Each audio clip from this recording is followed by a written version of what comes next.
In 1896, as European powers carved up Africa, one nation stood defiant.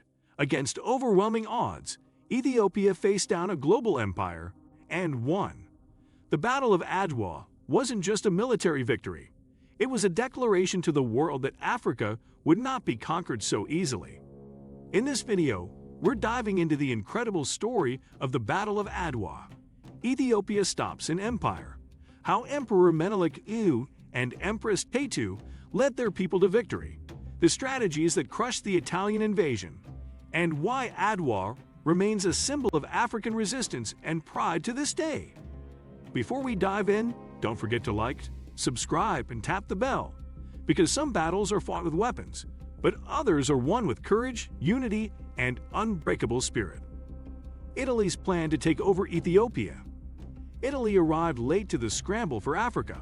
By the 1880s, Britain, France, and other European powers had already carved up most of the continent. Italy wanted its share of African territory to prove it belonged among the great powers. They looked at Ethiopia, one of the oldest independent nations in Africa, and saw an opportunity. The Italians had already established a colony in Eritrea along the Red Sea coast. Now they wanted more. In 1889, they signed the Treaty of Wuchale with Ethiopian Emperor Menelik II. But there was a problem. The treaty had different versions in Italian and Amharic. The Italian version claimed Ethiopia was now an Italian protectorate. The Amharic version said no such thing. When Menelik discovered this deception, he was furious. He knew Italy was trying to steal his country's independence through trickery. Emperor Menelik prepares for war. Menelik II wasn't going to let his country fall without a fight. He was a brilliant leader who understood that Ethiopia faced an existential threat. While European powers assumed African armies were primitive and disorganized, Menelik proved them completely wrong. He started preparing years before the battle. Menelik bought modern weapons from France, Russia, and even Italy itself. He stockpiled rifles, machine guns, and artillery. By 1896, Ethiopia had nearly 100,000 rifles and dozens of cannons. But weapons alone wouldn't win the war.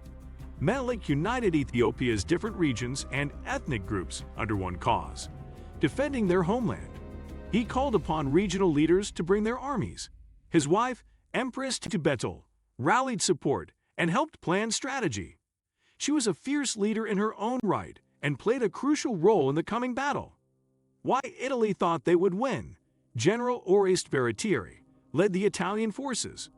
He commanded about 17,000 men, including Italian soldiers and Eritrean colonial troops. The Italians had complete confidence in their victory. European racism told them that African armies couldn't match European military skill. They had better training, better equipment, and the experience of conquering other African territories. Italy also believed they understood the terrain and had good intelligence. They thought Ethiopian forces were scattered and poorly coordinated. Baratieri assumed that a quick, decisive strike would break Ethiopian resistance. He was under pressure from Rome to deliver a victory. The Italian government wanted results, and they wanted them fast. This pressure would lead to fatal mistakes. The night before battle, on March 1, 1896, the Italian army made a night march toward Adwa. They planned to surprise the Ethiopians at dawn, but everything went wrong. The terrain was rougher than expected. It was dark, and the Italian columns got separated. Units lost contact with each other. Some took wrong turns. By morning, the Italian army wasn't in formation. They were scattered across the hills in separate groups. Meanwhile, Menelik's scouts had been watching. The Ethiopians knew exactly where the Italians were. As the sun rose over Adwa, the Italian army found themselves facing not a surprised, unprepared enemy, but over 100,000 Ethiopian warriors positioned and ready for battle. The Ethiopians had the high ground. They had superior numbers, and they were fighting for their homeland. The battle begins. The fighting started around 6 in the morning. Ethiopian forces attacked the separated Italian columns from multiple directions. The Italians tried to hold their positions, but they were outnumbered and outmaneuvered. Ethiopian cavalry charged down the hills. Infantry with modern rifles took devastating shots at Italian positions. The battle was brutal and chaotic. Ethiopian forces used both traditional fighting methods and modern tactics. They had studied European military strategy and adapted it to their advantage. Italian units tried to regroup and form defensive squares, but the Ethiopian attacks were relentless. One Italian brigade was completely surrounded and destroyed. Another was cut off and forced to retreat in disorder. Empress Tetu commanded her own force of cavalry and fought alongside her husband. Ethiopian women carried water and ammunition to the front lines under fire. This wasn't just an army fighting, it was an entire nation defending itself. Italy's crushing defeat. By afternoon, the Italian army was shattered. Over 7,000 Italian and Eritrean soldiers were killed. Another 1,500 were wounded, and about 3,000 were captured. It was the worst defeat a European power had suffered in Africa. General Baratieri barely escaped with his life. The Ethiopians also suffered heavy casualties, with estimates of 4,000 to 7,000 killed or wounded. But they had won a complete and total victory. The Italian invasion was over. Survivors retreated back to Eritrea in chaos. When news reached Italy, the government fell. Baratieri was court-martialed. The dream of an Italian East African empire was dead. What this victory meant? The Battle of Adwa was a turning point, not just for Ethiopia, but for the entire African continent.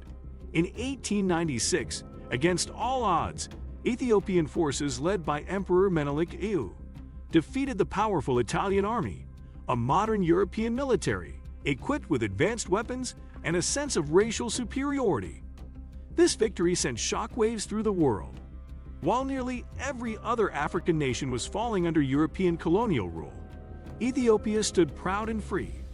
The triumph at Adwa shattered the long-standing racist myth that Europeans were naturally superior fighters and that African armies could never stand up to Western powers. Following the battle, Menelik forced Italy to sign the Treaty of Addis Ababa, which formally recognized Ethiopia's full independence. This made Ethiopia one of the only African nations to remain free during the scramble for Africa. The victory became a beacon of hope for oppressed and colonized people everywhere. Across the African diaspora, in the United States, the Caribbean, and beyond, Black communities celebrated Ethiopia's success as a powerful symbol of pride and resistance. For future generations of African leaders and independence movements in the 20th century, Adwa stood as living proof that freedom and self-determination were possible. But Italy never forgot the humiliation. The memory of Adwa lingered as a deep national wound. In 1935, Italian dictator Benito Mussolini sought revenge. He launched a brutal invasion of Ethiopia, using poison gas, air raids, and massive military force to crush resistance and claim victory. Yet, even this second conquest didn't last. By 1941, with help from Allied forces during World War II, Ethiopia once again regained its independence, proving that its spirit of resilience and resistance could never be broken. The Battle of Adwa wasn't just Ethiopia's triumph, it was Africa's. It shattered the myth of European invincibility and inspired generations to fight for freedom and independence. What part of this victory stands out to you the most? Drop your thoughts in the comments. I'd love to hear what Adwa means to you. If you enjoyed this story of strength and resistance, hit like, subscribe, and share this video with someone who loves African history. Until next time, stay proud, stay curious, and never forget the moments when courage changed the course of history.